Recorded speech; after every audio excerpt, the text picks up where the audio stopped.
Sending money with Fin.do is easy, instant, and secure. Here's how to make your first transfer.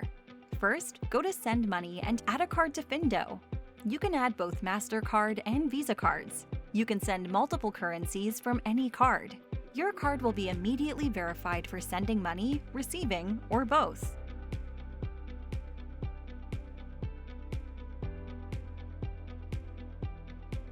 Next, tap to select a recipient. You can move money between your own cards, select one of your contacts, or enter a 16-digit card number. Make sure to add your recipient's name and email address so they can be notified about your transfer. Next, select the currency you wish to send and indicate the amount. Note that you can send and receive US dollars and euros to any card. Check the final rates and fees and confirm your transfer. Funds will be delivered in seconds.